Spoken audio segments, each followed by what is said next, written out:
প্রিয় দর্শক দেখেন, বাংলার খাঁটি কৃষকেরা যাচ্ছে, এরাই হচ্ছে দেশের সম্পদ।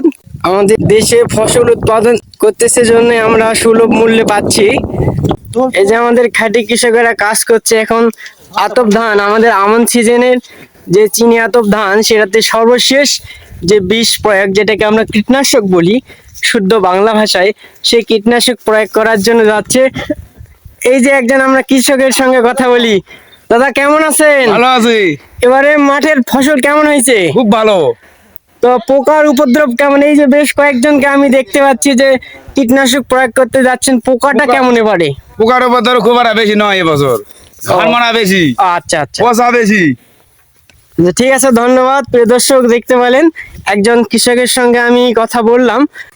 তিনি যেমনটি জানিয়েছিলেন যে অন্যান্য বছরের তুলনায় এবারে পোকার উপদ্রবটা একটু কম, শুধুমাত্র ঘাড় মরা এবং পচামিনার যে রোগটা সেটি এবারে দেখা যাচ্ছে বলে তিনি জানিয়েছিলেন। তাছাড়া অন্যান্য রোগ এবারে দেখা যাচ্ছে না।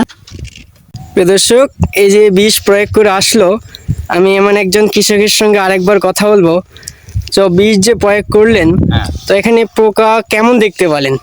পোকা অত্যন্তই বেশি, তো বেশির কারণে যে বিষ দেওয়া হচ্ছে, অত্যন্ত লেদা পোকা এবং কারণ পোকার অত্যাচারটা বেশি।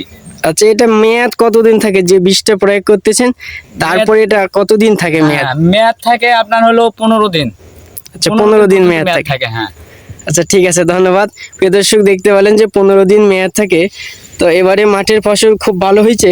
কোনো কোনো জমিতে পোকা একটু বেশি দেখা যাচ্ছে, আর কোনোগুলোতে কম দেখা যাচ্ছে।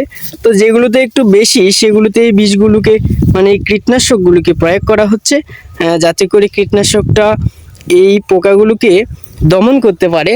তারপরেই আমরা কিন্তু ভালো একটা ফসল আশা করতে পারি।